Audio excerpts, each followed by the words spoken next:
Les centres sont amenés à relever les nouveaux défis de la gestion des ressources humaines et de l'efficacité des services publics. Nos centres de gestion se caractérisent par 3 qualités fondamentales: la proximité, l'expertise et la mutualisation.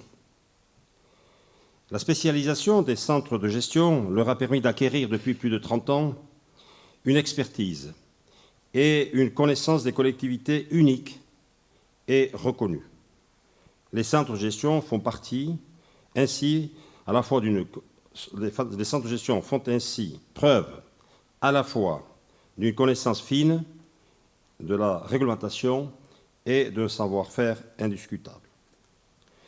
La gestion des personnels par les centres de gestion est une garantie d'indépendance et d'égalité de traitement pour tous les agents, par application stricte, partout, des règles du statut. C'est à ce titre d'ailleurs que le CDG est considéré comme un tiers de confiance, garant d'impartialité. Nous travaillons actuellement aux côtés de mon ami Philippe Laurent, président du Conseil supérieur, pour faire des propositions d'évolution du statut. Il est indéniable qu'une réforme en profondeur sera nécessaire pour répondre aux besoins croissants de polyvalence et d'expertise des collectivités dans le contexte que nous connaissons tous de contraintes budgétaires. Pour reprendre l'un des thèmes de cette journée, je dois dire que je suis très sensible aux questions de déontologie. Le Centre de gestion des Pyrénées-Atlantiques, que j'ai l'honneur de présider, a notamment élaboré une charte de déontologie, voici 3 ans, qui est un repère pour les comportements professionnels au quotidien. Elle décline en valeurs professionnelles et en actions concrètes les obligations contenues dans la loi de juillet 83. L'agent public a des obligations plus fortes que dans le secteur privé, car il est affecté au service public sur des missions d'intérêt général. C'est la raison même de l'existence du statut de la fonction publique. Je souhaite profiter de cette tribune pour saluer le travail complémentaire mené par le CNFPT, le Conseil supérieur, l'AMF, l'Association des maires de France et notre fédération. Nous avons signé en avril avec l'AMF une convention de partenariat très importante pour nos établissements et la gestion des ressources humaines. Je souhaitais ce rapprochement avec l'AMF depuis déjà plusieurs années. L'AMF a souhaité créer un outil permettant aux élus locaux de disposer d'éléments chiffrés, fiables et récents et de dégager des tendances sur les politiques de gestion des ressources humaines. Je sais combien les élus sont désormais impliqués dans leur rôle d'employeur. Je le constate comme président du centre de gestion, mais je l'ai aussi observé comme président de l'association départementale des maires au cours du dernier mandat. Comme vous pouvez le remarquer, les pistes de réflexion ne manquent pas, et je ne doute pas que, tant localement que nationalement, nous saurons avancer, nous serons avancés dans la mise en œuvre de ces dispositions complexes, juridiquement et humainement. Pour terminer, et je veux le dire avec force, la formation est un droit, non seulement un droit, mais c'est aussi une obligation pour avoir des services publics de qualité. Aussi, il ne faut pas toucher à la cotisation du CNFPT. Je vous remercie. Bien sûr, je voudrais remercier les CDG qui ont décidé d'organiser à l'occasion de cette séance, de cette intervention conclusive, l'intervention des 3 institutions de la fonction publique territoriale.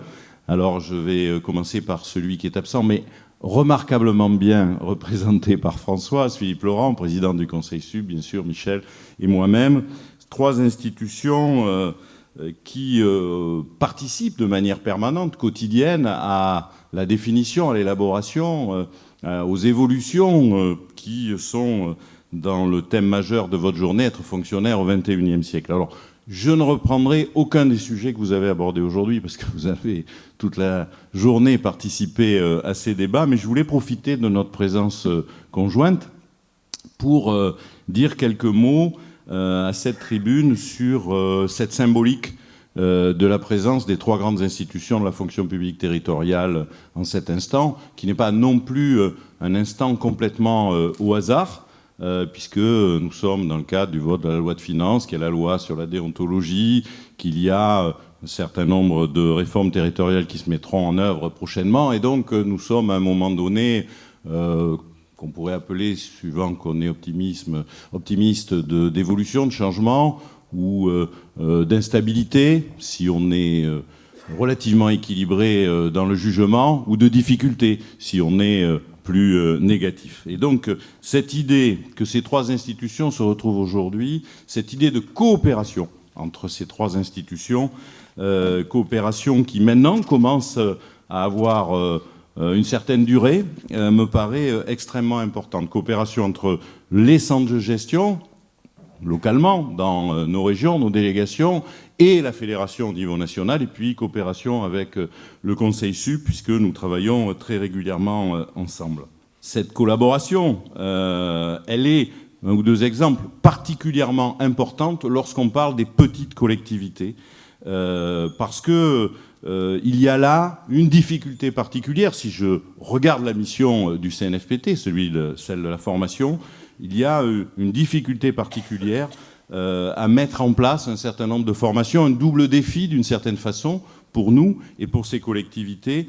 Prendre en compte, bien sûr, leurs besoins de formation, le besoin de formation à l'échelle nationale de milliers de collectivités qui comptent peu d'agents et qui, par conséquent, ont des difficultés lorsque nous devons organiser des formations où il faut que ces agents partent loin. Et donc, 2e défi, comment les organiser au plus près de ces petites collectivités afin d'éviter ces déplacements qui sont insupportables pour ces collectivités, ces agents, et qui rendent de fait le droit à la formation un droit théorique, mais dans la réalité, souvent, un droit qui ne peut pas être mis en œuvre. Et donc, l'idée de travailler, et aujourd'hui c'est véritablement effectif, en collaboration avec les CDG, et en Gironde et en Aquitaine, nous sommes là dans une coopération assez exemplaire entre nos CDG et la délégation aquitaine, mais ça n'est pas la seule délégation et les seuls CDG où cela fonctionne bien. Je veux le dire, même si, comme on est en Aquitaine, je veux souligner la qualité de ce qui est fait. Il y a un véritable travail pour monter des plans de formation mutualisés,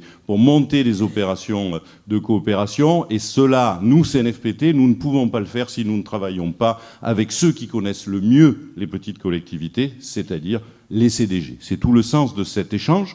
Chacun, je crois, y retire beaucoup d'intérêt, et ceux qui gagnent le plus, ce sont bien sûr les agents de ces petites collectivités et ces petites collectivités elles-mêmes.